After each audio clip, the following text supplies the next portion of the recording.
ما إذا الدنيا تدعو إلى الله ينشأ الخير في الذي ونرسل العطر بالرطب والنسيم ويسرق خذ من اموالہم صدقۃ تطہرہم بہا وتزکیہم وصلی علیہم. زکوٰۃ اتنا بڑا عمل ہے کہ اللہ تعالیٰ ہمیں کہتا ہے کہ میرے نبی پہ درود پڑھو، فرشتوں سے کہتا ہے میرے نبی پہ درود پڑھو، اور خود بھی کہتا ہے کہ میں اپنے نبی پر درود بھیجتا ہوں. اللہ کی طرف اب درود کی نسبت وہ رحمت ہے، اور فرشتوں کی طرف ہماری طرف درود کی نسبت دعا ہے جو ہم کرتے ہیں، صلی علی محمد وعلی آل محمد. تو اللہ تعالیٰ نے ہمیں آپ کو، پوری دنیا کے اہل ایمان کو، فرشتوں کو حکم دیا کہ میرے نبی پر درود پڑھو، اور خود بھی پڑھتا ہے ان اللہ وملائکتہ یصلون علی النبی. جو لوگ اللہ کے نام پہ خرچ کریں گے تو اللہ تعالیٰ کہہ رہا ہے وصلی علیہم، اے میرے حبیب ساری امت پر نہیں، جو تیری امت میں میرے نام پہ خرچ کریں گے ان پہ تو درود پڑھ. اگرچہ یہاں صلی دعا کے معنی میں ہے کہ تو ان کے لیے دعا کر، آپ ان کے لیے دعا فرمائیں. تو مال خرچ کرنے والوں کے لیے اللہ اپنے حبیب سے فرما رہے ہیں کہ ان کے لیے آپ دعا کریں. صلی علیہم ان صلاتک سکن لہم. آپ کی جو دعا ہوگی اور آپ کی جو صلات ہوگی، جو آپ کا درود ہوگا، دنیا اور آخرت کے سارے مسائل ان کے حل کر کے لے جائے گا. ان کی دنیا بھی سکھی کر دے گا، ان کی آخرت بھی سکھی کر دے گا. تو اللہ تعالیٰ نے زکوٰۃ فرض کی، اور بہت تھوڑی فرض کی. پہلی امتوں پر تھی 100 میں 10 روپے، اور ہماری ہے 100 پہ 2.5 روپے. اور اتنا فضل فرمایا کہ پورا سال پیسہ پڑا رہے، پھر کہا اس میں سے 2.5 روپے دے دو، 2,500 دے دو. اگر استعمال ہو جائے تو کوئی سال سے ایک دن پہلے اگر وہ مال خرچ ہو گیا ہے تو زکوٰۃ ختم ہو گئی. اور 82 دفعہ قرآن میں مال خرچ کرنے کا حکم آیا ہے، 82 دفعہ. اور اللہ تعالیٰ نے ترغیب دی ہے کہ مالدار فقیروں پہ خرچ کریں. پھر اللہ تعالیٰ نے فقیروں کو ترغیب دیا کہ تم بھی جتنی وسعت ہو خرچ کیا کرو. میرے نبی نے ترغیب دی، سبق درہم 100,000 درہم. 1 روپیہ اللہ کے نام پہ خرچ کرنا 1,00,000 روپیہ خرچ کرنے سے بڑھ گیا. تو صحابہ نے عرض کی وہ کیسے بڑھ گیا؟ تو آپ نے کہا ایک آدمی کے پاس 2 روپے، ایک آدمی کے پاس کروڑوں روپے. جس کے پاس 2 روپے تھے اس نے 1 روپیہ اللہ کے نام پہ دے دیا، اور جس کے پاس کروڑوں تھے اس نے 1,00,000 دیا. جس نے 2 میں سے 1 دیا اس نے اپنے مال کا آدھا حصہ دیا. جس نے 1,00,000 دیا اس نے اپنے مال کا کوئی 1000واں حصہ دیا. جب تولا جائے گا تو 1 روپے کا وزن 1,00,000 سے بڑھ جائے گا. اور اس کا ایک واقعہ بھی، حضرت عمر ہمیشہ حضرت ابو بکر سے نہ کوشش کرتے تھے آگے نکل جاؤں، آگے نکل جاؤں، آگے نکل جاؤں. ساری زندگی موقع نہ بن سکا. تبوک کا موقع آیا تو اللہ کے نبی نے کہا مال خرچ کرو. عثمان رضی اللہ تعالیٰ عنہ 10,000 لشکر کا سارا سامان تیار کیا. ان کی سواریاں، ان کا راشن کے لیے تھیلوں کو بند کرنے کے لیے دھاگے تک اپنے گھر سے دیے، اور 300 دینار اوپر دیے. تو اللہ کے نبی کی جھولی میں وہ 300 دینار پڑے تھے یوں، اور آپ ان دیناروں کو اٹھا اٹھا کے یوں فرما رہے تھے ما علی عثمان اللہ یعمل بعدا. عثمان آج کے بعد کچھ بھی نہ کرے تو جنت واجب ہوگی. تو عمر کہنے لگے آج میں ابو بکر کو کاٹ سکتا ہوں، آج میں اس سے آگے نکل سکتا ہوں کہ وہ آج کل غریب ہے، میں مالدار ہوں، تو تھوڑا لائے گا میں زیادہ لاؤں گا تو میں بڑھ جاؤں گا. لہذا انہوں نے اپنے مال کا آدھا حصہ، آدھا گھر میں رکھا اور آدھا لے کر آئے. ابو بکر نے جھاڑو پھیر دیا، جو کچھ تھا وہ سارا سمیٹ کے لے آئے. جب دونوں پراپرٹی سامنے رکھی گئیں تو حضرت عمر کی بہت زیادہ نظر آ رہی، ابو بکر کی بہت تھوڑی نظر آ رہی. لہذا حضرت عمر بڑے اطمینان میں کھڑے کہ آج جیت خطاب کے بیٹے کی ہے. میں قربان جاؤں، اللہ رسول تو جانتے ہیں کہ کون کیا کر کے آیا ہے. تو میرے نبی نے سوال ہی بدل دیا جو اس موقع کا سوال ہی نہیں. کوئی آدمی مسجد میں چندہ دینے جائے، مدرسے میں چندہ دینے جائے، کہا جی مول صاحب یہ 1 لاکھ روپیہ ہے مدرسے کے لیے، مسجد کے لیے. آگے مولوی صاحب کہیں پیچھے کتنے پڑے ہوئے ہیں، تو کہے گا یہ بھی واپس کرو، میں تو تھوڑی نیت جو کوئی چکر لگتا ہے کہ تسی ٹھیکیدار ہو، مگر علی شاید ابھی پیچھے کتنے پین. یہ موقع کا سوال ہے ہی نہیں.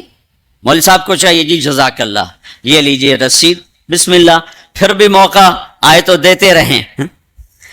تو میرے نبی نے پوچھنا یہ تھا ابو بکر کتنا لائے ہو، عمر کتنا لائے ہو، اور یہی اس موقع کا سوال ہے.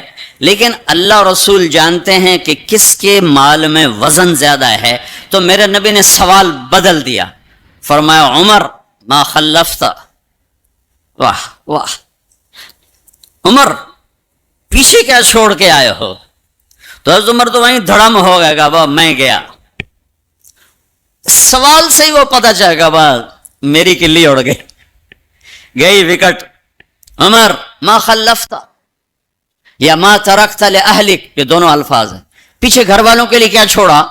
تو پہلے حضرت عمر بڑے جوش میں کھڑے تھے، پہلے ایک دم ڈھیلے ہو گئے، کہنے با جی آدھا چھوڑا ہے آدھا لایا. پھر آپ نے کہا ابا بکر ما خلفت یا ما ترکت لأہلک، ابو بکر تو پیچھے چھوڑ کے کیا آیا، بچوں کے لیے کیا چھوڑ کے آیا؟ تو انہوں نے کہا ترکت اللہ و رسول، میں تو اللہ اس کے رسول کو چھوڑ کے آیا ہوں، باقی سب کچھ لے آئے. تو اس پر عمر کہنے لگے ابو بکر میں نہیں تجھ سے آگے بڑھ سکتا، کوئی بھی تجھ سے آگے نہیں بڑھ سکتا. اور اگلی سنو،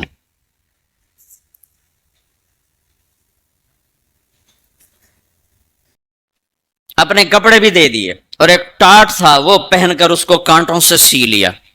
تو جبریل آئے، کہنے لگے یا رسول اللہ، اللہ تعالیٰ پوچھ رہے ہیں کہ ابو بکر نے یہ ٹاٹ کیوں پہنا ہوا ہے؟ تو آپ نے کہا کہ ابو بکر نے سارا کچھ اللہ اس کے رسول پہ لگا دیا ہے، اس لیے یہ پہنا ہوا ہے. تو کہا یا رسول اللہ، اللہ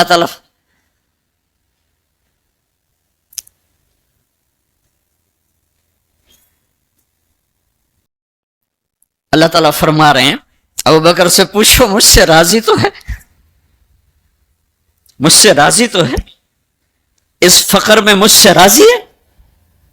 میں تو اتنا سفر کر کے آیا ہوں، حالانکہ ابھی 4 دن پہلے میں 12 ملکوں کا 10 ملکوں کا سفر کر کے آؤں، ساری ہڈیوں میں درد ہے. میں اس لیے آیا ہوں کہ چلو کوئی بخشش کا بہانہ مل جائے، کوئی بخشش کا بہانہ مل جائے، اللہ راضی ہو جائے. آپ سارے اس لیے حج پہ جا رہے ہو کہ اللہ راضی ہو جائے. جو سارے جہان سے کہتا ہے مجھے راضی کر، وہ کہہ رہا ہے ابو بکر سے پوچھو مجھ سے راضی تو ہے.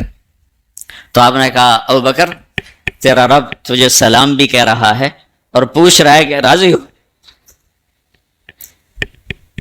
تو ابو بکر کی چیخیں نکلی، میں اپنے رب سے راضی، میں اپنے رب سے راضی، میں اپنے رب سے راضی.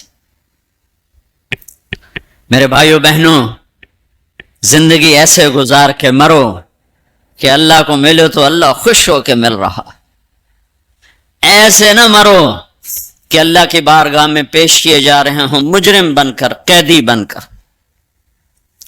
تو اللہ اس کے رسول نے مال لگانے پر زور دیا. اللہ چاہتا تو سب کو مال دے دیتا، کسی کو فقیر کسی کو مالدار. مالدار کا شکر کا امتحان لیا، فقیر کے صبر کا امتحان لیا. کہ اللہ فقیر کا صبر دیکھے گا، مالدار کا شکر دیکھے گا. اور جب مالدار لوگ زکوٰۃ نہیں دیتے تو پھر عزتیں نیلام ہوتی ہیں. جب سب کچھ اپنے اوپر لگانے کا ذوق بن جاتا ہے اور اپنے ہی بڑے بڑے زیور، کپڑے، گھر، گاڑیاں. یہ بھی لاہور کا واقعہ ہے. بیگم صاحب ڈرائیور کے ساتھ گئی ہیں اور واپسی پہ کہہ رہی ہیں اسلم ڈرائیور آج میری بڑی اچھی قسمت، وہ ساڑی میں نے لی تو میں سمجھ رہی تھی 1 لاکھ کی ہے، وہ تو مجھے 75,000 میں مل گئی، بڑی سستی مل گئی. خوش ہو کے ڈرائیور کو بتا رہی.